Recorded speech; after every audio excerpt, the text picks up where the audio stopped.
नाम के आगे नमस्कार लगाता है क्या? 16 साल से मैं यही कर रहा हूँ। नमस्कार, मैं रवीश कुमार। पिछले 10 साल में उत्तर प्रदेश की जाति केंद्रित राजनीति में यह बहुत बड़ा बदलाव है। रवीश कुमार एनडीटीवी इंडिया के लिए। देश में जिस वक्त पत्रकारिता की निष्पक्षता पर सवाल है, उस दौर में रवीश कुमार बेबाकी से सरोकारों की पत्रकारिता कर रहे हैं।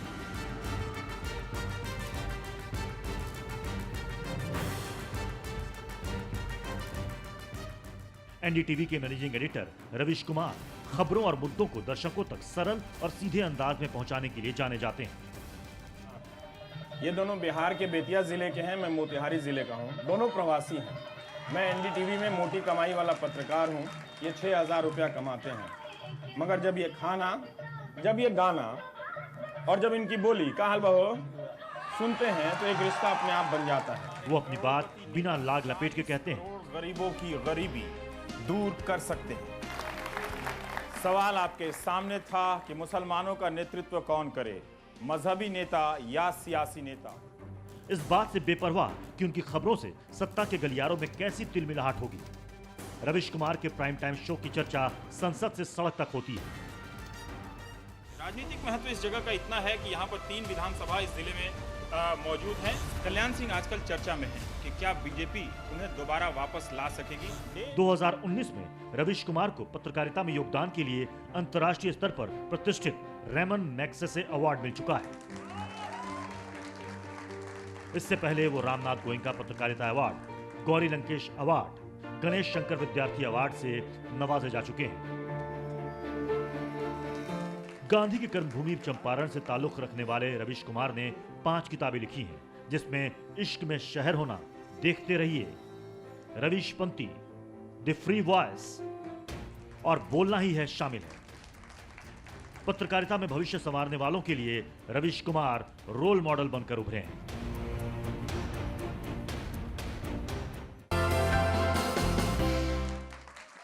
तो आज रवीश कुमार से हम बातचीत करने वाले हैं इस चौथे खंबे की, चौथे स्तंभ की। मैंने तथाकथित शब्द इस्तेमाल किया। मैंने कल भी कहा था ये दरक रहा है, ये चर्चा पुरानी हो गई है। ये खंबा है भी या नहीं, इस पर भी चर्चा करना अब जरूरी हो जाता है। और रवीश, एक वो पुरानी कहावत है अंग्रेजी में, we are living in interesting times. पर जर्नलिज्म के बारे में आज कहा जाए we are living in difficult times, तो शायद ज्यादा बेहतर होगा। उससे भी खतरनाक स्थिति है। देखिए, पहले नेता झूठ बोलते थे तो अखबार वाले, टीवी वाले उस झूठ का पर्दाफाश करते थे। अब तो नेता के झूठ बोलने से पहले वही झूठ टीवी वाले बोल देते हैं। और जब आप झूठ बोलते हैं, जब आप वायलेंस फैलाते हैं और अपनी भाषा में हिंसा का, एक्सक्लूजन का, दूसरे समुदायों को अलग करने का, असहमति रखने वालों को लिबरल, टुकड़े टुकड़े गैंग बताने का, देशद्रोही बताने का, इन सब मुहावरों का इस्तेमाल करते हैं, तो आप क्या कर रहे होते हैं? आप धीरे धीरे नागरिक को उसके नागरिक बोध और नागरिक अधिकार से बेदखल कर रहे होते हैं। उससे आप स्टेटलेस बना रहे होते हैं। जबकि हमारा आपका काम ये है कि हम नागरिक को सही सूचनाओं से इतना एम्पावर करें, निर्भीक सूचनाओं से इतना एम्पावर करें, सशक्तिकरण करें उसका, कि उसका अधिकार बोध, नागरिक बोध बड़ा होता जाए, मजबूत होता जाए और सचमुच लगे कि स्टेट जो है उसका सेवक है, उसका मालिक नहीं है। तो आज का जो टेलीविज़न चैनल है और जो मीडिया है, वो कहीं भी आप देखें, और भारत जैसे शिक्षित, अशिक्षित, अर्धशिक्षित समाज में, जहाँ पे बहुत सारे जो पिता हैं जो दहेज लेने के बाद जो मारुति ले लेते हैं और वॉशिंग मशीन ले लेते हैं, आपके घरों में भी, आपके पिताओं को भी चेक कीजिएगा तो 20 साल से वो कोई किताब नहीं पढ़े हैं, लेकिन कश्मीर पे आपको ड्राइंग रूम में ज्ञान देते मिल जाएंगे आपको, है ना। तो अपने पिताओं को चेक कीजिए घर में, बहुत खतरनाक स्थिति में हम पहुंचते चले नहीं, गए हैं। आजकल संविधान की बड़ी दुहाई दी जा रही है रवीश। तो मैंने एक राष्ट्रीय प्रवक्ता से पूछा कितने अनुच्छेद हैं, कितने आर्टिकल हैं, प्रियम्बल पढ़ के बता दो, तो नहीं पता था। नहीं पता रहेगा। हाँ। क्योंकि हमने संविधान के हिसाब से नागरिकता का निर्माण नहीं किया। शपथ तो हमने ली थी कि हम सब कुछ संविधान के हिसाब से करेंगे, व्यवस्था का भी निर्माण करेंगे और नागरिकता का भी निर्माण करेंगे। लेकिन नहीं कर पाए। बहुत लोगों ने तो अपनी ज़िंदगी गुजर गई, लेकिन संविधान की किताब अपनी आंखों से या स्पर्श करके नहीं देखी है, ना महसूस किया है। अब जबकि ये आंदोलन चल रहा है बहुत साथ, इसमें एक अच्छी चीज़ ये है कि लोग संविधान की बात कर रहे हैं, जो हमें एक अलग तरीके से, नए तरीके से एक नागरिक बनने की प्रेरणा देता है। लेकिन जब ये मीडिया इसको ख़त्म करने के प्रोजेक्ट में लग जाए, वो एक दीवार बन जाए, तो इसमें नागरिकों के लिए बहुत मुश्किल दौर आने वाले हैं। पर आप नकारात्मक भी बहुत हैं। नहीं, यही रवीश, सकारात्मक है। आप जो मीडिया के हिस्सा हैं, आप एक चैनल के मैनेजिंग एडिटर हैं, सार्वजनिक मंचों से आप कहते हैं कि टीवी देखना बंद कर दो। हाँ, वो तो बहुत टीवी सारे को लोग कहते बेहतर हैं। करो या टीवी देखना ही बंद कर वो दो। दोनों है। आप अगर मेरा प्रोग्राम देखें तो मैं टीवी को बेहतर ही कर रहा हूँ, क्योंकि ज़्यादातर लोग जब मेरे बारे में बात करते हैं तो सोशल मीडिया में आईटी सेल ने जो धारणा बनाई है उसके रिस्पॉन्स में करते हैं। लेकिन आप मेरे प्रोग्राम के बारे में बात कीजिए ना, कि उसमें किस तरह का प्रयोग किया है। कि आज के ही समय में आप देखिए कि 30 मिनट की कमेंट्री चल रही है, उसको यूट्यूब में 1-1 मिलियन 2-2 मिलियन देख रहे हैं। मैं इसलिए कहता हूं कि टीवी को नहीं देखना चाहिए। अगर आप मुझे लंबा वक्त देंगे तो मैं इस पे लंबा बोल सकता हूं। बिल्कुल। क्यों नहीं देखना चाहिए? इस टीवी को नहीं देखना चाहिए। किसी भी स्वाभिमानी दर्शक को, जो टेलीविजन दर्शक के स्वाभिमान से खिलवाड़ करे, उसको वो 250 रुपया केबल का नहीं देना चाहिए, बल्कि वो पैसा प्रधानमंत्री राहत कोष में देना चाहिए और अपने घर में आप पीएम की फोटो लगा लीजिए। ये ठीक बात है ना? प्रधानमंत्री राहत कोष का सिस्टम ठीक चलता है, लोगों की मदद होती रहती है, तो आप वहां भेज दीजिए। ये बात मैं किसी हल्के में संदीप नहीं कहता हूं, सोच समझ के कहता हूं कि जब टीवी आपको दंगाई बनाने लगे, उस तरह की भाषा का इस्तेमाल करने लगे, झूठ फैलाने लगे, सरकार से ना पूछकर आपसे पूछने लगे, तो इसका मतलब है कि वो टीवी नहीं है, वो प्रेस के नाम पर कमाई गई विश्वसनीयता का इस्तेमाल करके नागरिकों के अलग अलग समूहों को अलग अलग समय में उसको खारिज करता है और उसको कमजोर बनाता है। तो आप ऐसे टीवी को देखना चाहते हैं, और आप एक प्रक्रिया के तौर पर देखिए कि इसमें क्या कंटेंट है। हर टेलीविजन चैनल से अब रिपोर्टर की बैटरी गायब है। हम जब फील्ड में थे तो हमारा कंपटीशन अच्छे रिपोर्टर से होता था, उसका चैनल चाहे जैसा भी हो, नंबर 1 है या 2 है या 10वें नंबर पे है, लेकिन फील्ड में घूमने वाला आदमी बेहतरीन रिपोर्टर को रिकॉग्नाइज करता था। उसका एक सेल्फ रिस्पेक्ट होता था। सैलरी भले उसकी कम है, वो लोकप्रियता भी नहीं है, लेकिन अपने स्किल से जाना जाता था वो। अब आप कहाँ रिपोर्टर है? रिपोर्टर की फौज गायब कर दी गई है। एनाइफिकेशन है ना? हो गया। हाँ, एनाइफिकेशन हो गया है। तो एजेंसी के जरिए आता है जिसमें सवाल जवाब नहीं होते हैं। ये कह दिया जी, ले जाओ यही सुना दो। ये जनता का अपमान है, दर्शक का अपमान है। और मैं हमेशा कहता हूं कि दर्शक को उस कुर्सी से उठकर चले जाना चाहिए। जिसके लिए आप 1 घंटा दे रहे हैं तो आप बेचैनी, आपको आश्वस्त करने वाली सूचनाएं चाहिए। प्योर इंफॉर्मेशन होता है जितना, उतना ही डेमोक्रेसी श्योर होता है। और ये आप टेलीविजन को देखिए कि ज्यादातर टेलीविजन, और अब मैं अपवाद की बात नहीं करना चाहता, सारे के सारे किसी न किसी रूप में इस खेल में पड़ गए हैं। अगर रिपोर्टर की फौज खत्म हो गई है तो बगैर रिपोर्टर की सेना के क्या आप ऐसे किसी पत्रकारिता की कल्पना कर सकते हैं जिसमें समृद्धि हो किसी प्रकार की? क्या उसमें सूचना की समृद्धि आ सकती है? मुझे तो नहीं लगता है। अब आप 5 एंकर के भरोसे कर रहे हैं और आप उसको स्टार बनाते हैं। हाँ, ये आ गए, फलाना आ गए, वो आ गए, फूफा आ गए, मौसा आ गए। हाँ, लेकिन वो कितना कुछ जानता है? वो नहीं जानता, उसके पास सूचनाएं नहीं है। तो जिस वक्त, जैसे दिल्ली का ही आप उदाहरण ले लें, तो दिल्ली में दंगे हुए, तो इस वक्त दिल्ली राजधानी, आप सोचते होंगे कि ये मीडिया का कैपिटल है। हाँ, लेकिन आप देख लीजिए क्या रिपोर्टिंग है, बहुत कम रिपोर्टिंग है जिसमें जवाबदेही फिक्स कर पाए आप। यही दंगा हो गया, 3 दिनों तक पता ही नहीं चला कि कौन शुरू किया, क्या हो रहा था। तो इस राजधानी की बात ये इसलिए हुआ कि रिपोर्टर का तंत्र ध्वस्त हो गया है। एंकर को एक लाइन का टॉपिक चाहिए होता है और 4 गेस्ट आते हैं, और उसमें वो गेस्ट अगले दिन आपको नाली पे भी आता है, अगले दिन पानी पे भी आता है, फिर पाकिस्तान पे भी आ जाता है। उसकी भी अपनी एक सीमा है। तो अगर आप उन कार्यक्रमों को देख रहे हैं तो विश्लेषण कीजिए कि आप कितना जानते हैं। तो हम इंफॉर्मेशन सीकिंग और रीडिस्ट्रीब्यूटिंग मीडिया नहीं है, हम नैरेटिव कहीं से उठा रहे हैं और उसको रीडिस्ट्रीब्यूट कर रहे हैं। पर उसका ये एक और कमजोर पहलू, करता है। एक और पहलू है रवीश, जो आप बात कर रहे हैं वो बिल्कुल आप बजा फरमा रहे हैं। और आजकल जो टॉक शोज, मैं भी एक टॉक शो होस्ट करता हूँ, उनके नाम ही अगर आप देखेंगे, टक्कर, दंगल, आर पार, वो तीर चल रहे हैं, भाले चल रहे हैं, और महाभारत, ललकार, ऐसे ऐसे नाम है, पर व्यूअर देख रहा है। नहीं, मैं नहीं मानता कि इसमें व्यूअर का कसूर नहीं, है। ये जो टीआरपी का जो खेल है, टीआरपी अगर- आती है, वो भारत पाकिस्तान मैं करते तो रहो, दुनिया का पहला हिंदू जीरो मुस्लिम- टीआरपी एंकर हूँ, आपकी दुनिया में एग्जिस्ट करता हूँ, ऐसी बात नहीं है, मैं एग्जिस्ट करता हूँ। बात यह है ना संदीप, आप एक और मैं एक बात कहता हूँ, आप अपने दफ्तर में या कहीं भी आप एंकरों की मेहनत देखिए। जब मैं एंकर बना तो 4 दिन में ही कहने लगा कि ये अजीब काम है, इसमें तो सर्फ के भी 250 रुपये बच जाएंगे, क्योंकि कपड़े भी गंदे नहीं होते हैं। मैं कहता ये बढ़िया है यार, ना जीन्स धोने की ज़रूरत है, ना शर्ट धोने की ज़रूरत है, चेहरे पे चमकाओ और आके बैठ जाओ और कुछ भी बोलते रहो, है ना। तो उसमें मेहनत नहीं है। तो जिन एंकरों को दिया गया, आप इसको फिजिकली मेजर कर सकते हैं, मैं कर सकता हूँ कि वो अपने प्रोग्राम के लिए कितना मेहनत करते हैं। सच बात यह कि कोई नहीं करता है, ये ड्रामाबाजी बंद होना चाहिए। सच्चाई बात यह है, कोई पढ़ के नहीं आता है और जाकर वहां पर बैठकर अपने मैनरिज्म का प्रदर्शन करता है ना, कि थोड़ा आप डाइटिंग कर लिए हैं तो फिट लगते हैं, जिम में है तो बाइसेप्स अच्छा है। ये जर्नलिज्म नहीं है ना। जर्नलिज्म का मतलब है इंफॉर्मेशन लाना और देना। पर लोग देख रहे हैं। लोग नहीं देख रहे हैं। मैं कह रहा हूं कि लोग, ये बात कहना कि लोग देख रहे हैं, ये पूरी तरह से सही नहीं है। अगर ये बात सही होती तो वो कौन लोग हैं जो मुझे हर रात YouTube पे 1 million view, 2.3 million view, 3.6 million गाली भी बहुत पड़ती है। गाली पड़ती है तो उसमें कोई बात नहीं। गाली देने वालों का तो एक सरकार ने तंत्र खड़ा किया है ना, तब वह पड़ रहा है। लेकिन जनता ने प्यार करने वालों का तंत्र खड़ा किया है ना, तो वो भी तो देखना पड़ेगा। तो हमने दर्शकों तक सूचना ले जाने के लिए मेहनत नहीं की। मैं अपने ही चैनल की बात बता रहा हूं, मैं अपने प्रोग्राम्स की क्लिपिंग्स नहीं बनाने देता। बहुत रेयर होता है तो वो मान भी गए हैं, उनको समझाया जाके कि नहीं आप मत कीजिएगा ऐसा।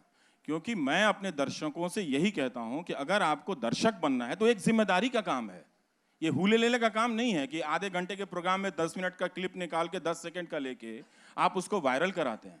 और आप देख लीजिए कि उसके कोई दूसरे छोटे बड़े क्लिप्स नहीं होते हैं, लेकिन तब भी 1 मिलियन क्लिप्स होते हैं। तो क्या ये खराब है? क्या सारी दुनिया मुझे देख लेगी? नहीं देखेगी, वो पर्याप्त है। नहीं तो है ना? YouTube क्या जरिया हो जाएगा? चैनल देखना बंद मैं कर दे, बता रहा हूँ YouTube आपको, देखो। वहां पे एक नंबर लिखा होता है ना। टीआरपी का आप भी जानते हैं कि 20,000 मीटर का क्या फर्जीवाड़ा है, वो आपको पता है। उसमें बहुत सारे विवाद है, पर यूट्यूब में एक पता चलता है कि एक नंबर उसमें लिखा रहता है। उसको कोई चैलेंज करे तो वो अलग बात है, पर मेरी नज़र में वैसा कोई गंभीर चैलेंज नहीं है तो फिर मुझे भी बताइए। तो मैं ये कह रहा हूँ कि अगर आप दर्शक को हल्का बनाएंगे, आप यही कर रहे हैं मीडिया के जरिए, नहीं गिव एंड टेक होता है। तो टीवी जब आया तो टीवी क्या कर रहा था, टीवी के पहले दुनिया में क्या हो रहा था, आपको एक छोटा सा उदाहरण देता हूं। आपको मैं ले चलता हूं 18वीं और 19वीं सदी के अमेरिका में। ठीक, अमेरिका में फांसीवाद नहीं आया। जब उस वक्त प्रथम विश्व युद्ध और द्वितीय विश्व युद्ध के दौर में दुनिया पलट रही थी, तो क्यों नहीं आया?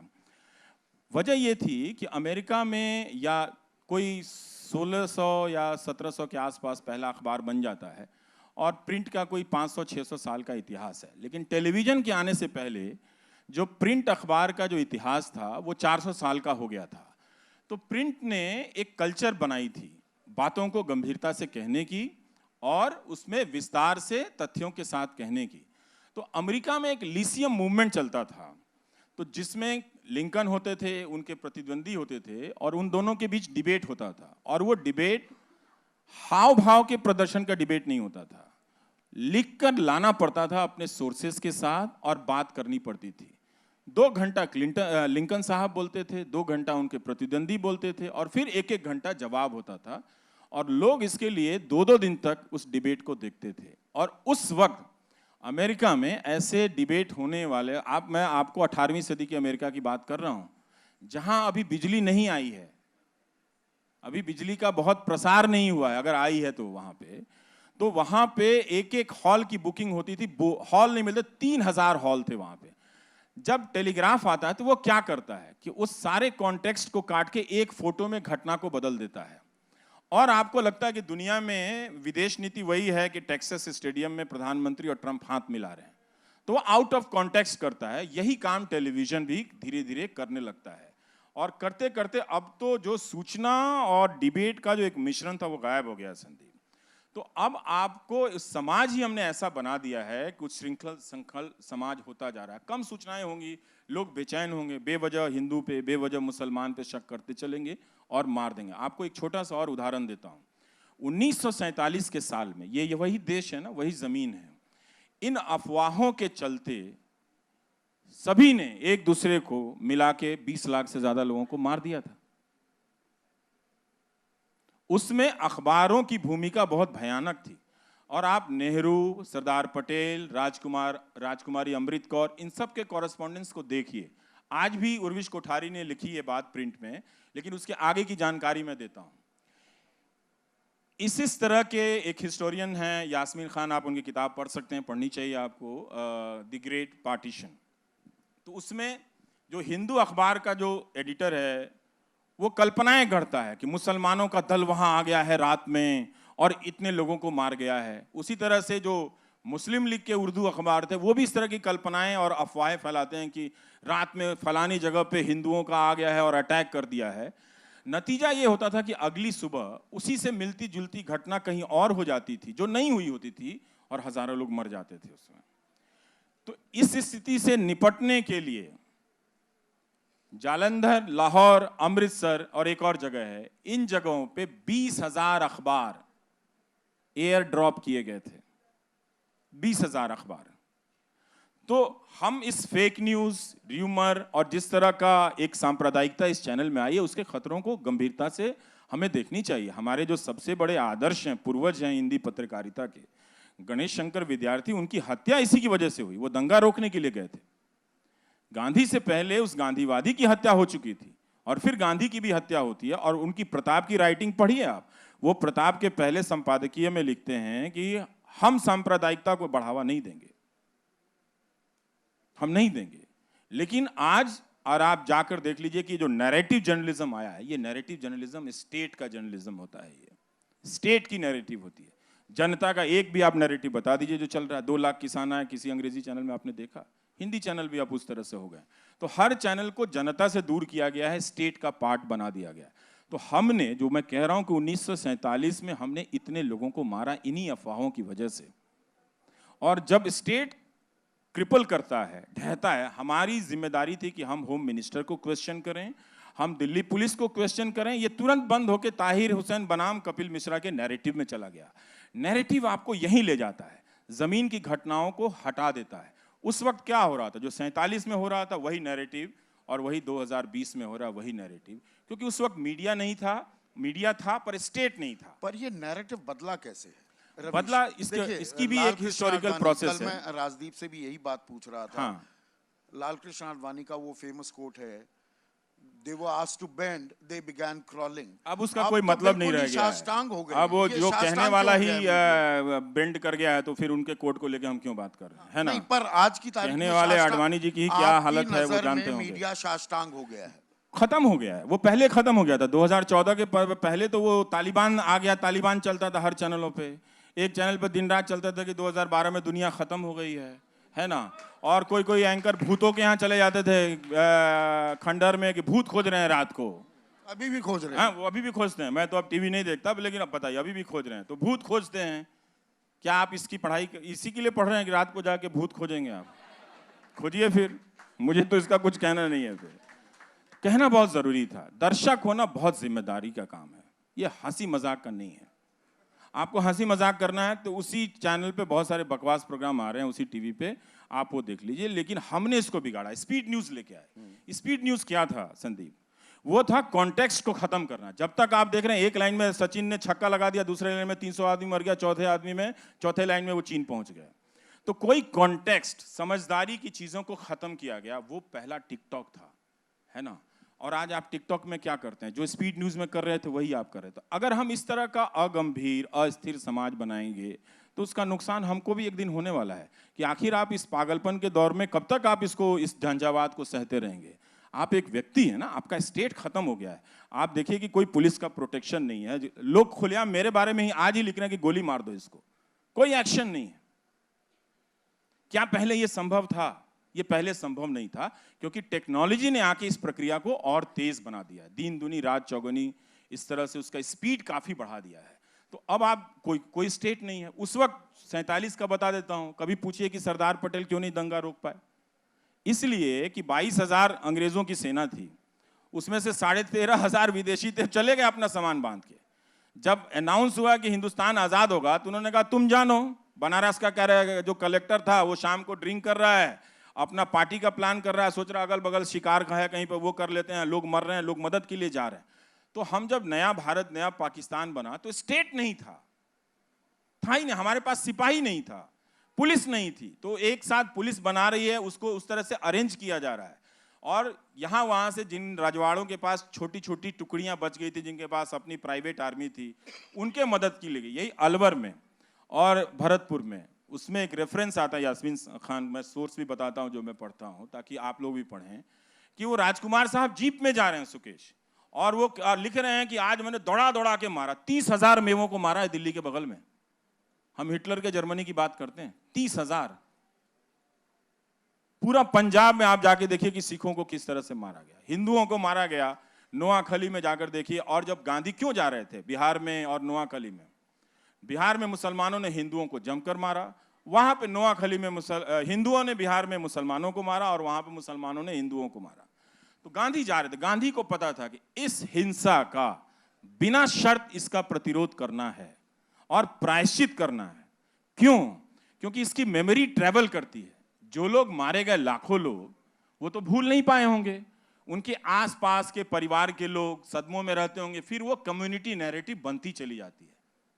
और जो लोग मार के बच गए, वो अपना गौरव भाव का व्यापार करते होंगे कि हमने तो उस वक्त इतना लोगों को मारा। तो ये नैरेटिव ट्रेवल करती है सोसाइटी में, वायलेंस, और समय समय पे कहीं और जाकर फूटती है, कहीं और दंगा हो जाता है, फिर वहां से कलेक्ट होकर नया एजेंसी लेके ये ट्रेवल करता है। फिर दिल्ली में हुआ, दिल्ली के बाद इस तरह से ये इस मेमोरी जो है ट्रेवल करते करते किस रूप में जाएगी पता नहीं। इस प्रोसेस में एक ऐसा मीडिया आ गया है जिसके पास इतना पावर है, जिसका काम था कि व्हाट्सएप में या ट्विटर में इस तरह के जो गुंडे लोग आ गए हैं, जो राजनीति में हम मान्यता दे रहे हैं। आईटी सेल के लोगों को हम बुलाते हैं टीवी के चैनल शो में, जो लोग अफवाहें फैलाते हैं, गलत वीडियो जारी करते हैं, उनको हम टीवी के डिबेट में बुला के मान्यता देते हैं। तो मीडिया जो है वो इस खेल में लग गया है। तो इसीलिए मैं कह रहा हूं कि टीवी का जो ये दौर है, इसमें कोई सूचना नहीं है, तो आपको कोई घाटा नहीं होगा अगर आप नहीं देखेंगे। आप इतने नकारात्मक नहीं, मैं ये पॉजिटिव बात बोल रहा हूं। मेरे अगर आप 6 महीने के लिए आप टीवी छोड़ दें तो बहुत पॉजिटिविटी आएगी समाज में। तो आपको लगेगा कि समाज में ये लोग इस तरह से बैठ सकते हैं। अभी इन दोनों ने एक दूसरे पर तलवारें नहीं खींची हैं, समाज में भाईचारा है, लोग मिलजुल रहे हैं। हमारा जो मेन काम है, इस पर क्वेश्चन तो करना पड़ेगा। हमारा काम, देखिए, मैं रेलवे स्टेशन पे बिकने वाली सफलता के 100 मंत्र जैसी किताब नहीं बेच रहा हूं। यहाँ पे जो मैं देख रहा हूं, जो मुझे लगता है इस समय में बोलना चाहिए, वो मैं बोल रहा हूं। ये नकारात्मक बात नहीं है। अपने समय को अपनी समझ से, अपने तथ्यों के साथ अगर मैं बोल रहा हूं, ये सकारात्मक बात है। नकारात्मक इसलिए मैं पूछ रहा हूं, बीजेपी के प्रवक्ता आपके पास नहीं आते, प्रधानमंत्री किसी को इंटरव्यू देते हैं, आप एक ब्लैक बैकड्रॉप में लंबी सी एक तकरीर पेश कर देते हैं। वो नकारात्मक है। वो दुनिया के इतिहास का एक बेहतरीन टेलीविजन प्रोग्राम है। उसमें क्या था? ब्लैक स्क्रीन में वो शोर था, जो आप तथ्यों, तर्कों और सूचनाओं को हटाकर एक शोर पैदा कर रहे थे, उस शोर के खिलाफ वो प्रोग्राम था। उसमें क्रिएटिविटी थी। वो नकारात्मक प्रोग्राम नहीं है। दुनिया के इतिहास में अगर आप देखेंगे टेलीविजन में, तो उस तरह का प्रोग्राम नहीं था। बहुत ही डेयरिंग प्रोग्राम था वो। और वो अगर कोई भी टेलीविजन की कला को समझता है तो वो ये बात समझ सकता है। वो नहीं आते हैं, वो उनकी समस्या है, मैं उसको लेकर ज़्यादा परेशान नहीं होता हूँ। वो अक्षय कुमार को इंटरव्यू देते हैं, उनका अपना बिजनेस है, ठीक है। लेकिन एक जर्नलिस्ट के तौर पे मैं जानना चाहता हूँ कि इंटरव्यू किसने सीख किया? आप तो इंटरव्यू मांगेंगे ना। क्या अक्षय कुमार ने इंटरव्यू मांगा? वो इंटरव्यू कहाँ एडिट हुई थी? कितना पैसा लगा था उसमें? ये जर्नलिस्टिक काम है, तो पूछना चाहिए। तो वो उनका अपना है, तो वो नहीं आते हैं। ये सवाल तो है कि इतनी बड़ी पार्टी एक आदमी के पीछे आईटी सेल खोल के बैठी हुई है, बताइए साहब। है नहीं, काफी स्नेह है ना पार्टी का आपकी तरफ। अमित मालवीय कमाल है, पकड़ के चीजें डाल देते हैं। 6 साल में कुछ नहीं मिला, ढूंढते रहते हैं, कहाँ फंबल कर गया, कहाँ कुछ कर गया, ढूंढते रहते हैं उनको। कुछ नहीं मिला तो दिन रात अभी भी चल रहा है, कुछ बोलना नहीं बोला लेकिन चल रहा है। तो इसमें आप देखिए कि ये चीज अच्छा नहीं है संदीप। अगर स्टेट किसी जर्नलिस्ट को इस तरह से चेज करे, ये अच्छा नहीं है। सवाल मेरा नहीं है, मरते तो बहुत लोग हैं इस देश में, बहुत लोग मारे जाते हैं। कौन रो रहा है दिल्ली के दंगे में जो लोग मारे गए? सवाल एक आदमी के मरने का नहीं है, सवाल है उस लोक व्यवस्था के खत्म हो जाने का, और जिसको खत्म होने में इस समय के मीडिया की बड़ी भूमिका है। और इसको अब कहा नहीं जा रहा है, ये उस वैचारिक रंग ढंग में ढल गया है। तो अब इसका मानव संसाधन इतना बर्बाद हो चुका है कि हो सकता है कि लंबे समय में ठीक हो जाए, पर हम और आप अपने बेहतर और सक्रिय दिनों में इसे ठीक होते हुए नहीं देख पाएंगे। हमने अभी गंभीर बातें की हैं, यहाँ पर ये मीडिया स्टूडेंट्स हैं, ये बडिंग जर्नलिस्ट हैं, ये देश का भविष्य हैं। मीडिया तो गर्त में जा रहा है, जैसे आप कह रहे हैं, हम साष्टांग हो रखे हैं। इनके लिए आपकी एडवाइस क्या होगी? और मैं बहुत ही बेसिक सी बात से शुरू करता हूँ। आप हिंदी भाषी हैं, अंग्रेजी में आप कंफर्टेबल नहीं हैं, पढ़ता ज्यादा लेकिन अंग्रेजी मल्टीलिंगुअल होना कितना जरूरी बहुत है? जरूरी है, बहुत ही जरूरी है। आप ये कमजोरी का एहसास होता है आपको? हाँ। कि मैं अंग्रेजी में और मुखर होता और बोल नहीं होता। पाता हूँ, लिख नहीं पाता हूँ, लेकिन मैं 100% किताबें अंग्रेजी की ही पढ़ता हूँ। वो अलग बात है, रोज मैं पढ़ता हूँ, क्योंकि रोज उसमें की कुछ ना कुछ 50 बेहतर पेज। लिटरेचर, बेहतर साहित्य अंग्रेजी किताबों में मौजूद है। ये भी एक नहीं, दिक्कत है नहीं। आज की तारीख में। हिंदी में भी श्रेष्ठ चीजें हैं, हाँ। पर अंग्रेजी में ज्यादा है। पर जो मेरे मतलब की चीजें हैं वो अंग्रेजी में ज्यादा मिलती हैं। आप अगर समाज को समझना चाहिए इस देश का, तो आधा गांव पढ़िए राही मासूम रजा का, आप श्रीलाल शुक्ल जी का राग दरबारी पढ़ लीजिए, बहुत सारी चीजें हैं। आप पुराने साहित्य को पढ़ सकते हैं, आप नाटक साहित्य को पढ़ सकते हैं, बहुत सारी चीजें हैं। पर जो मैं आज के दौर में जो मैं पढ़ता हूँ डेटा टेक्नोलॉजी को लेकर, साइंस को लेकर, कि साइंस डेटा आपको हमको किस तरह से बदल रहा है, कि सारा स्पेस छोटा हो गया है संदीप। आप स्क्रीन को देखिए ना, एक लाइन में लिखना है कुछ भी तो सब कॉन्टेक्स्ट खत्म हो गया। पहले था, पहले के जमाने के प्रोग्राम देख लीजिए आप, तो जिसमें एक पर्सनालिटी से बात हो रही है, तो सिमी ग्रेवाल कर रही हैं, अनुराधा जी भी करती थी, आप उन्हीं के प्रोग्राम को पुराना देख लीजिए आप, तो उसमें कुछ भगदड़ नहीं थी स्क्रीन के ऊपर, है ना, वो बातचीत हो रही थी। उसका मकसद ये था कि इसको देखते हैं इसका एवोल्यूशन क्या है। लेकिन अब वो एक बदले की वो धूम धाम आने लगता है कि अब इसकी यहाँ पे गोली चलने वाली है। तो एक तरह से हम शूटर की तरफ बनाए जा रहे हैं पत्रकारों को और मीडिया को, तो ये एक बदलाव आ गया है, ठीक नहीं है। तो मेरा अपना कहना है कि हर भाषा को मजबूत कीजिए, लेकिन जो आपकी मुख्य भाषा है उस पर ज़्यादा मेहनत कीजिए। अगर आप सोचने समझने में, और ये मेहनत किताब से नहीं होती है, मेहनत इस बात से भी होती है कि आप चलने फिरने में, चाय की दुकान जाने में या फिर ऑटो में बैठने में आप आम लोगों से कितनी बातें करते हैं।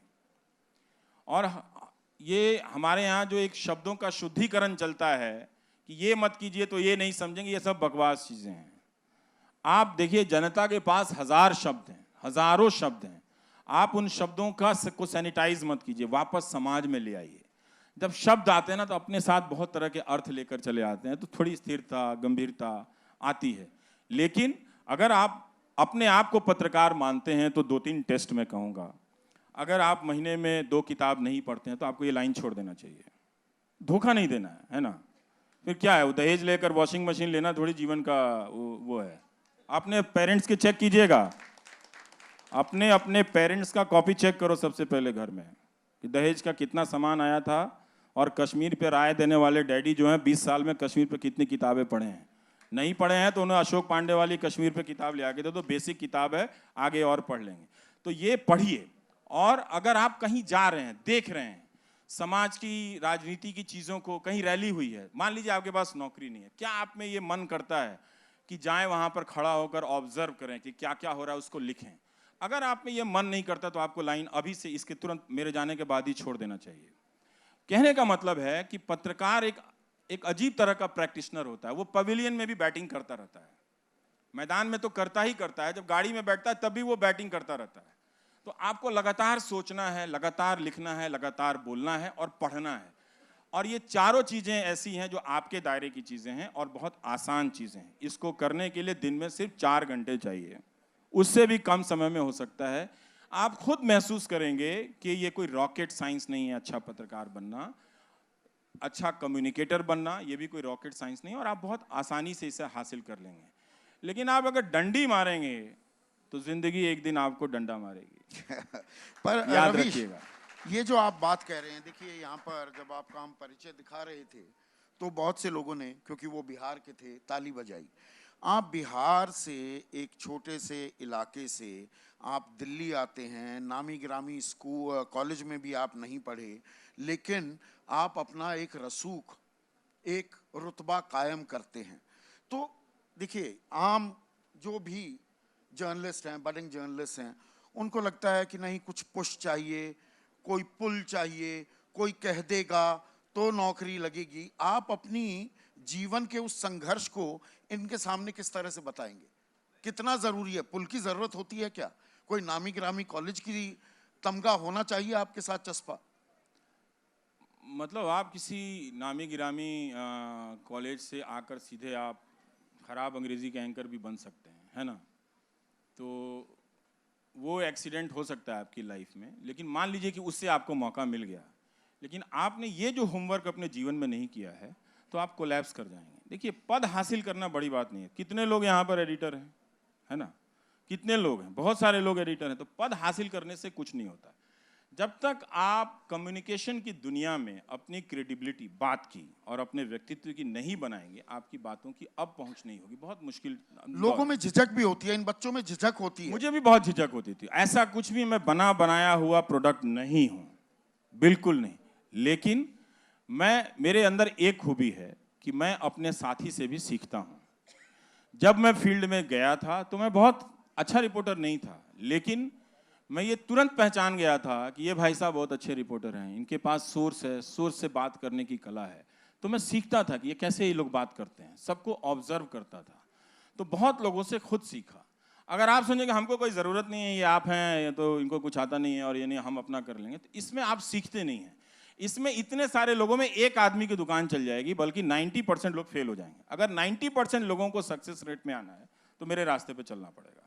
आपको थोड़ा स्ट्रगल करना पड़ेगा। दफ्तर में उतार चढ़ाव होता रहेगा, लेकिन आप अपनी पढ़ाई, लोगों से मिलना, स्टोरी सर्च करना, लिखना, ये आपका ये प्रभावित नहीं होना दरवाजे खोल के रखना होगा। और ये सब जो इंक्रीमेंट के दिनों में भी लोग चले आते हैं, कहते तुम्हारा नहीं हुआ, मैं तो ये स्टोरी नहीं करूंगा, ये काम मैंने नहीं किया जीवन में।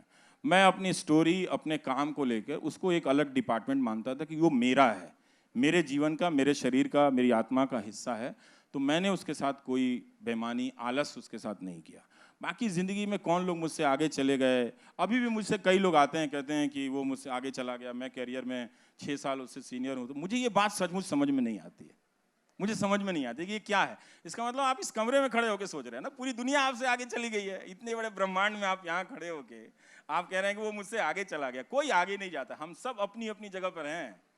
तो आप जितनी तैयारी करेंगे उतना आप बेहतर हो। सेल्फ एक्चुअलाइज करना है। इस फील्ड में यही हासिल करना चाहिए कि आप सूचना को, कहानियों को कितनी रचनात्मकता के साथ, विश्वसनीयता के साथ और इंसानियत के साथ लोगों तक पहुंचा सकते हैं, ये हासिल करना चाहिए। इसके अलावा बाकी चीज़ें मिल जाएं, अच्छा पैसा मिल जाए वो भी ज़रूरी है, अच्छे तरीके से रहें वो भी ज़रूरी है, लेकिन नहीं मिलता है तो अपने खर्चों को सीमित रखें। ये मैं शुरू से करता था। मुझसे कम कमाने वाले लोग भी जाकर लोन पे बड़ी गाड़ी खरीद लेते थे, मैंने आज तक नहीं खरीदी, है ना? तो अपने आप को उन चीज़ों में कम फंसाया। जहाँ ज़रूरत थी, जितनी ज़रूरत थी, ज़रूर फंसाया कि ठीक है ये हमें, मेरे लिए ज़रूरत है, ज़रूर खरीदा, अच्छा खाना भी खाया, ऐसी बात नहीं है। लेकिन जब आप लोगों के बीच विश्वसनीयता हासिल करते हैं, प्यार करते हैं, तो वो सब चीज़ें जो आप ज़िंदगी में छोड़ देते हैं, लोग पूरी कर देते हैं। लोग मुझे चना भी भेज देते हैं, लोग मुझे मिठाइयाँ भी भेज देते हैं। अब कुछ सवाल ले लेते और ये जो मोजे पहन के आए हैं वो भी लोगों ने भेजे हैं। अरे वाह। कि किसी ने कहा कि आपका मोजा फटा हुआ है तो 1 दर्जन मोजा भेज दिया वो भी यहाँ से नहीं, कैलिफोर्निया से। एक मिनट, मानक पूछ रहे हैं, माइक आने दो। हाँ, आपकी क्लैरिटी ऑफ थॉट ज़बरदस्त है रवीश, इसकी तारीफ करनी पड़ेगी। I am very very impressed. पहली बार मैंने आपको ऐसे फेस टू फेस सुना है और बहुत अच्छा बोलते हैं, इसमें तो खैर कोई शक है ही नहीं। कंटेंट जो है उस पर बाद में, लेकिन जैसा संदीप ने कहा, आप बहुत ज़्यादा नेगेटिव नहीं है। जैसे कल राजदीप आए थे, राजदीप ने कहा कि अगर मीडिया बटा है उसमें, मानक मैं दुकानदार नहीं हूँ। हाँ, आप जिनका नाम लेकर आए हैं वो मैं बैलेंसवादी नहीं हूँ। इस वक्त भारत का मीडिया भारत के अर्जित लोकतंत्र की हत्या कर रहा है, ये बात तथ्य है। ये सकारात्मक नकारात्मक की बात नहीं है। मैं राजदीप को सिर्फ इसलिए कोट कर रहा हूँ। वो आप राजदीप को कोट कर दें, मेरे एडिटर रहे हैं, आप किसी को भी कोट कर दें, लेकिन जो मैं अपनी बात कहता हूँ वो मैं बात कहता हूँ, और ये पॉजिटिव बात है। हाँ, मैं मर्डर को आप मर्डर नहीं कहेंगे तो क्या कहेंगे? नहीं वो ठीक है, मैं सवाल पे आ रहा हूँ। सवाल मेरा ये था, जैसे राजदीप को और बहुत सारे लोगों को भी ऐसा लगता है कि मीडिया के बंटने के लिए दोनों पक्ष जिम्मेदार हैं। कोई एक बिल्कुल पक्ष- गलत बात है, कोई एक इसमें पक्ष कोई जिम्मेदार संतुलन नहीं है। 90% मीडिया अगर एक तरफ हो जाए तो ये दुकान नहीं चलानी चाहिए कि दोनों तरफ के लोग बट गए हैं। फिर जो मैंने कार्यक्रम किया है, फिर उसमें से आप कमियां निकाल के बताइए, फिर उस पर बात कीजिए। ये चला दीजिए कार्यक्रम और फिर उस पर बात कीजिए कि ये आपने चलाया। अच्छा, दूसरा- ये मत कीजिए कि आपने वो नहीं किया। तो मैं भारत का तो अखबार नहीं हूं भाई कि 300 खबरें लेकर रोज छप जाया करूंगा। मैं तो कोई एक ही करूंगा ना। तो जो एक किया, क्या उसमें संतुलन था नहीं था, उस पर बात कीजिए, फिर ठीक है। ठीक है, ओके। तो आपकी बातों से ऐसा लगता है कि आप कहते हैं कि सिर्फ मुझे देखिए, एक मैं ही हूं ठीक कर रहा हूं, बाकी ये 99% शब्द आपने कहीं भी कभी भी इस शब्द का इस्तेमाल मैंने नहीं कहा है, ना मैंने अपने नहीं, बारे जैसे में आपने कहा। कहा ना टीवी देखना बंद कर दो, पर मैंने आप शो कभी करते नहीं हैं। कहा बंद कर दो, लेकिन मुझे देखो। अच्छा, मैंने कभी नहीं कहा। भारत की जनता को, ये आप लिख लें, क्योंकि हम सब की नौकरियां हैं ना, हम उसी को डिफेंड कर रहे हैं ना, वो हम करते रहे हैं, ठीक है। भारत की जनता को अब इस देश को बेहतर करना होगा तो सबसे पहले उसे इस देश की मीडिया से लड़ना पड़ेगा। लड़ने का मतलब पत्थर चलाने की बात नहीं कह रहा हूं। जनता का बहुत से होता है, अगर वो होगा तो कंटेंट में बदलाव होगा। अभी देश बहुत गरीबी से, बहुत समस्याओं से गुजर रहा है, उस पर बात करने की जरूरत है, उस पर बहुत बात करने की जरूरत है। और जब हम बात करेंगे तो मौजूदा सत्ता से ही हम बहुत अच्छा काम करा सकते हैं, बहुत अच्छा काम करा सकते हैं, ठीक है ना। और लोगों की जिंदगी में राहत मिलेगी। जब मैं नौकरी सीरीज कर रहा था, आप कभी जिंदगी में नहीं कर पाएंगे, दुनिया का कोई प्राइम टाइम का एंकर 8 महीना जो नौकरी सीरीज नहीं कर पाएगा कहीं भी। आप इतिहास हो कहीं टेलीविजन के इतिहास में, अब टेलीविजन का इतिहास 100 साल से ज्यादा, मुझे बता दीजिए, बताइए आपने कभी किसी प्राइम टाइम को, सुकेश आप बता सकते हैं कि कभी देखा है नौकरी सीरीज करते हुए? 1 लाख से ज्यादा लोगों को लेटर मिला। वो कौन लोग थे? सारे मोदी के सपोर्टर थे। और वो जब आए तो उन्होंने कहा कि ये मीडिया बिक गया है, हम आपके पास आए हैं। उन्होंने मुझसे झूठ नहीं बोला, उन्होंने कहा हम मोदी जी के सपोर्टर हैं, लेकिन हम चाहते हैं आप मेरी आवाज उठाएं। मैंने कहा आपकी कहानी सही होनी चाहिए, बस किसके सपोर्टर है, मेरा उसमें बिजनेस नहीं है। ओके, बस एक चीज और है, जैसे आपने कहा कि आपको 1 मिलियन लोग देखते हैं, वाकई आपकी बहुत फैन फॉलोइंग है, बहुत लोग देखते हैं आपको, लेकिन बाकी लोगों को आप डिसमिस क्यों कर रहे हैं? उनको भी उसी यूट्यूब पर मिलियंस ऑफ मिलियंस आप तुलना कर लीजिए। नहीं, तुलना नहीं, वैसे वो बता रहा जरूर हूं। उनको, मैंने ये भी कहा कि सारी दुनिया मुझे नहीं देखेगी। नहीं, आपने कहा ना लेकिन- टीआरपी आती है तो वो गलत है, हाँ। उसको नहीं मानते, पर यूट्यूब पे नहीं मानता उसी मैं। प्लेटफॉर्म मैंने पे उसको एक उदाहरण दिया है कि ऐसा नहीं है कि लोग मुझे नहीं देखते हैं, ठीक है, ऐसा नहीं है कि लोग मुझे नहीं देखते, मुझे भी देखते हैं। और मैंने संदीप से ये भी कहा कि और ये कभी भी मुमकिन नहीं होगा कि सारे लोग मुझे देखें, हो ही नहीं सकता है, और ऐसा होना भी नहीं चाहिए। हर दर्शक को कम से कम 3-4 मल्टीपल सोर्सेज जाकर देखने चाहिए। आज के समय में अगर आप दर्शक हैं, सूचना को महत्व देते हैं, तो कम से कम 3-4 सोर्सेज को देखिए, अगर आप देख रहे हैं तो। और आप क्या देख रहे हैं इसका फैसला गंभीरता से करना पड़ेगा आपको। आप इस तरह से मजाक नहीं कर सकते। टीवी देखना कोई फुटबॉल देखना नहीं है। फुटबॉल कहीं कहीं ज्यादा जिम्मेदारी से देखते हैं। आप उस टीम को देखते हैं जो वाकई खेल रही होती है।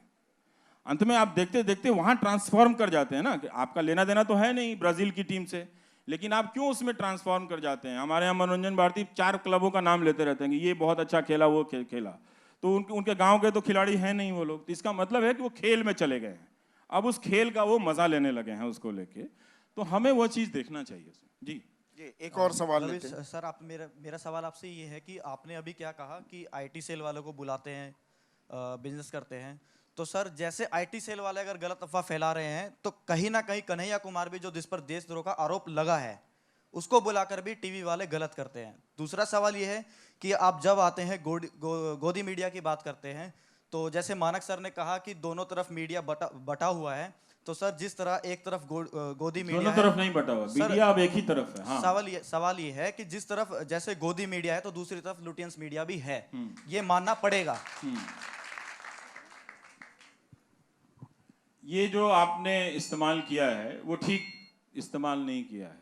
जो गोदी मीडिया है वही लुटियंस मीडिया है, समझे, ये वही बात एक है। मिनट। और ये जो लटियन जर्नलिज्म का इस्तेमाल कर रहे हैं ना आप, ये आप जरा सा सर्च कीजिएगा, ये भी मेरा ही इस्तेमाल किया हुआ शब्द है, ठीक है। और मेरे दोस्तों से पूछ लीजिए कि पार्लियामेंट में खड़ा होकर मैं बोलता था कि ये लाल पत्थर पत्रकारिता है, यहाँ से निकल के वहाँ से लेके बाइट ले लो, इजी जर्नलिज्म है, लेजी जर्नलिज्म है। तो इसलिए आपने कन्हैया कुमार का उदाहरण दिया, 2 साल हो गए हैं, उस वीडियो का भी कुछ पता नहीं है, ठीक है। अब मुकदमा आ रहा है तो आप आरोप पे कह रहे हैं कि उसको कर देने के लिए, ठीक है। तो वो बुलाया गया था, आप टीवी वालों से पूछिए क्यों बुलाया गया था। इसलिए बुलाया गया था उसका पक्ष जानने के लिए, ठीक है, उसका पक्ष जानने के लिए। अगर कोई नारा लगा देने से, इस देश में सुप्रीम कोर्ट का कानून भी तो है, देश का कानून भी है, वो देशद्रोही नहीं हो जाता। वो नहीं होता तब भी लोग उसको देशद्रोही कह रहे हैं। नहीं, यहाँ पर भी रवीश एक और दिक्कत हो गई है। ये देशद्रोह, राजद्रोह और देशद्रोह में फर्क ही मिट गया है। आप सरकार के खिलाफ आवाज उठाएं, राजद्रोह कर रहे हैं, आप देशद्रोह नहीं कर रहे हैं, पर ये अंतर मिट चुका है आज की तारीख में। मतलब अब तो आज का अगर माहौल होता तो लोग इमरजेंसी के समय सुप्रीम कोर्ट जिस तरह से झुक गया था उसकी आलोचना ही नहीं कर पाते, आज का अगर माहौल होता तो। लेकिन तब आलोचना हुई थी। खन्ना साहब एक जज थे जो खड़े हुए, तो उनका इतिहास में नाम है ना, इसीलिए चीफ जस्टिस नहीं बन पाए, इसीलिए चीफ जस्टिस नहीं बन पाए, क्योंकि वो खड़े इसलिए नहीं बन पाए। हाँ। लेकिन तब लोगों की निगाह थी कि सुप्रीम कोर्ट में कुछ गलत हुआ है, और आज जनता चली आती है कि आप क्यों बोल रहे हैं। तो जब सोशल ऑर्डर खत्म हो जाएगा दोस्त, तो फिर आप एक जर्नलिस्ट के रूप में परफॉर्म नहीं कर पाओगे। एक और सवाल लेते हैं जी।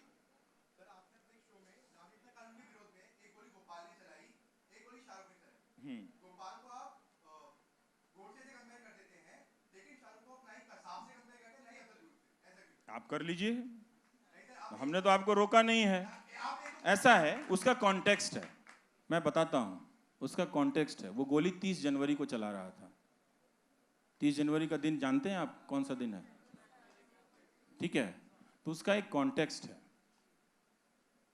अगर आप इस बाइनरी में खेल खेलना चाहते हैं तब तो आप उस प्रोपेगेंडा के शिकार हो चुके हैं ना। उस दिन, जिस दिन गांधी जी की हत्या हुई थी, और आप देख लीजिए कि वो किस तरह की बातें कर रहा है, आके अंत में गोली चला रहा है। तो गोडसे से क्या मतलब, आपको उसमें आपत्ति है कि गोडसे से क्यों नहीं कंपेयर किया हमने? हाँ, इसलिए कि उसकी कोई जानकारी नहीं है। अभी भी पुलिस कह रही है कि उसकी कोई, हमारे पास कोई खास उसके आपराधिक रिकॉर्ड की जानकारी नहीं है। लेकिन हम तो पहले दिन से कह रहे थे कि इसको पकड़ना चाहिए, इसको छोड़ना नहीं चाहिए। ये कैसे चला आया, मैं तो खुद ही दंग रह गया था कि ये हालत हो गई है। क्योंकि आपने पहले जो 2 लोग गोली चलाए थे तो उसके समक्ष पक्ष में लोग खड़े हो गए थे। आपने वो देखा था कि जब उस लड़के ने गोली चलाई थी वहां पे, तो नाबालिग है ना, तो उसके पक्ष में कितने लोग खड़े हो गए। आप उसके पक्ष में बात कर रहे हैं। एक मिनट अब एक और सवाल सर, एक क्वेश्चन है। क्वेश्चन पत्रकारिता की बात हमेशा होती रहती है, आप बताइए हम किस चीज को पत्रकार माने? एक पक्ष दिन भर मोदी की तारीफ दिखाता है और रात में वही प्राइम टाइम में एक तरफ बुराई दिखाई जाती है। तो पत्रकारिता का असली मतलब आज आप बता के जाइए। हाँ। कि सच दिन भर मोदी को दिखाएं। आपका जो हाल है आपको तो जिंदगी भर नहीं बता सकते हम। नहीं सर, हमें पता है ना, पत्रकारिता का मतलब हम भी पढ़े हैं सर। ऐसा है दोस्त, दोनों तरफ का दिखाना चाहिए। वो किस तरह का प्रोग्राम है। अब ऐसा है कि आप ये भी जानते हैं कि मेरा एक बहिष्कार है, ठीक है ना? नहीं, मेरा बहिष्कार है, नहीं उससे कोई फर्क नहीं। तो मैं लोकप्रियता के दबाव में अपनी बात थोड़े, ऐसा थोड़ी है कि मैं छोड़ दूंगा कहना। कमाल है। यही चीज तो हमें समझना है कि एक दिन हमको अपने फैन के खिलाफ भी बात करना पड़ेगा। और मैं तो कहता हूं कभी किसी का फैन नहीं बनना चाहिए। आपको पता है ये लाइन किसने कही थी? और आपको पता है मैंने अपने ब्लॉग पे क्या लिखा है? कभी रवीश कुमार मत बनना। पढ़ा है आपने? पढ़िएगा, है ना? हाँ, एक्चुअल मतलब क्या होता है, न्यूज का क्या मतलब होता है, एनालिसिस का क्या मतलब होता है। हमने कहा ना कि आप वहां तुलना कर रहे हैं। आपने ये नहीं बताया कि वहां कौन सा प्रोग्राम चल रहा था, यहां कौन सा प्रोग्राम चल रहा था। वहां 2000 के नोट में नकली चिप बताए जा रहे थे, जीपीएस, उससे तुलना करना चाहते हैं आप? नहीं सर, बिल्कुल। तो किस चीज से तुलना करते हैं आप? उदाहरण देकर बात करते तो आपका सवाल और अच्छा हो सकता था, मैं फंस भी सकता था इसमें। जी, एक और सवाल ले लेते हैं। आपने उदाहरण नहीं दिया, वो आप इधर बैलेंस वाला करने लगे। वही मैं जो मानक से कह रहा था, मैं दुकान नहीं चलाता हूँ। हाँ। मैं अपना करता हूँ। तो अगर आपको मुझसे सवाल पूछना है तो मेरे शो पे रिसर्च कीजिए। क्या मेरा शो आलोचनाओं से परे है? बिल्कुल ही नहीं है, बिल्कुल नहीं है। अब एक और सवाल क्या हो सकता है? आप बताइए कि 10 लाख लड़के जो अलग अलग परीक्षाओं में फंसे हुए हैं और उनको नौकरी नहीं मिले, उस पर मैं 6 महीना करता हूं, तो एक तरफा कैसे है दोस्त? आखिरी सवाल रवीश, आपके गांव कस्बे जहां से आप आए हैं, यूनिवर्सिटियां बर्बाद हो गई हैं, अगर मैं 30 दिन उस पर करता हूं तो उसमें क्या एक तरफा है? किस चीज का एक तरफा है? सर एक क्वेश्चन है सर, आपने पार्टीशन की बात की। जब भारत बना आज़ादी के बाद, ऐसा भारत हमारा विजन बहुत ब्रॉड था। हम गुटनिरपेक्षता की बात करते थे, लेने से ज़्यादा दुगना देने की बात करते थे, पंचशील। लेकिन उसके बाद हमने इमरजेंसी भी देखी, कई सारे ऐसे फेजेस भी देखे, ग्लोबलाइजेशन भी हुआ, और आज की हालत हम सब जानते हैं कि एक ऐसा नागरिक भी हम सब विश करते एक कम्युनिटी को देश से बाहर निकालने का।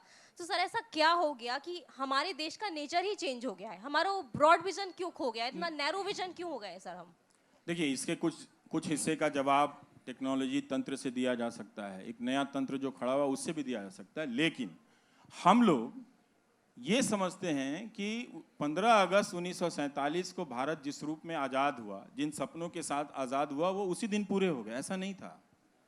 डेमोक्रेसी जो है वो कभी भी एक पैकेज प्रोडक्ट नहीं है। वो आज आपने सबने मिलके जिस रूप में बनाया, हो सकता है कल वो खत्म हो जाए, तो आपको रोज इसको गढ़ना पड़ता है। कुम्हार की तरह रोज आके उसको मिट्टी चाक पर रखनी पड़ती है और उससे रोज बर्तन बनाना ही पड़ता है, उससे रोज दिया बनाना पड़ता है। तो एक दिन नहीं है। इसलिए है कि हम कभी कभी भटक जाते हैं, भटका दिए जाते हैं, और कई बार हम अपनी जिम्मेदारियों को बहुत लापरवाही से लेते हैं। लापरवाही से कि जनता को देखिए, मतदाता और नागरिक में बहुत फर्क है। आप मतदाता, आप मतदान कर दीजिए आप, लेकिन जैसे ही आप मतदान केंद्र से लौटते हैं आप मतदाता नहीं रह जाते हैं। लेकिन अब उस टेक्नोलॉजी के तंत्र से आपको हमारे जरिए भी एक पॉलिटिकल फोर्स में बदला जा रहा है, दुगनी तिगनी शक्तियों के जरिए। इसलिए आप किसी जर्नलिस्ट को घेर के मारने लगते हैं, और ये अब तो हर तरफ से हो रहा है। इसीलिए मैं कह रहा था कि जो सोशल ऑर्डर कोलैप्स किया है, इसमें अब आपको पत्रकार के रूप में परफॉर्म करना बहुत मुश्किल होगा। पहले के दौर में हम जाते थे तो चाहे वो किसकी स्टोरी के खिलाफ लिख रहे हो या नहीं लिख रहे हो, उस आदमी को उससे मतलब नहीं था। मतलब ये था कि हमारे दरवाजे पे पत्रकार आया है तो पानी पिलाता था। तो लेकिन अब जब लोगों को पॉलिटिकल फोर्स में बदल दिया गया है, पॉलिटिकल पार्टी के लोग, उससे एफिलिएशन रखने वाले लोग, प्रधानमंत्री की डीपी लगाकर लाने वाले लोग गालियां दे रहे हैं उसमें, तो एक मंजूरी दी जा रही है। तो इस तरह के हुलिगनिज्म को कभी भी मान्यता नहीं मिली थी। राजनीतिक दल में ऐसे तत्व थे, जैसे शहाबुद्दीन का उदाहरण है, यूपी में भी बहुत तरह के इस तरह के डॉन हुए, इस तरह के बाहुबली होते थे। ये एक नए तरह के बाहुबली सिस्टम है जो आपके डेमोक्रेटिक इंस्टिंक्ट को, क्योंकि संभव है ना कि आपको नौकरियां नहीं मिले तो एक दिन आप सड़क पे खड़े हो जाएंगे, तो वो दिन ना आए, इसलिए इसकी तैयारी की जा रही है कि कभी भी वो सवाल आगे आ ही ना पाए।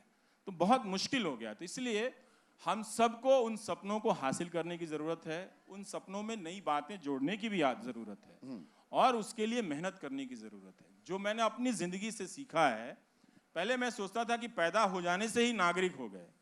अब मुझे लगता है कि नागरिक होने के लिए जितनी मेहनत करनी पड़ती है उससे कहीं ज्यादा आसान तो आईआईटी की परीक्षा है। ये बहुत ही टफ काम है, हमने इसे बहुत हल्के में लिया, और ये कोई बड़ी बात नहीं है। हर दौर में लोग फिसलते हैं, हर उस दौर के बाद लोग संभलते भी हैं, और अपनी तरह से देश को, दुनिया को, समाज को गढ़ते भी हैं। तो कहीं ना कहीं पत्रकारों को भी गिर रहे हैं, गिरकर अब संभलना होगा। वो नहीं संभलेंगे, लेकिन नहीं संभलेंगे भी। वो तो मेरे लिए बहुत अच्छा दिन होगा। थोड़ा ऑप्टिमिस्ट हम रहते हैं। और आपको जो बातें कही रवीश ने, थैंक यू सो मच, आपका बहुत बहुत शुक्रिया, आप आए।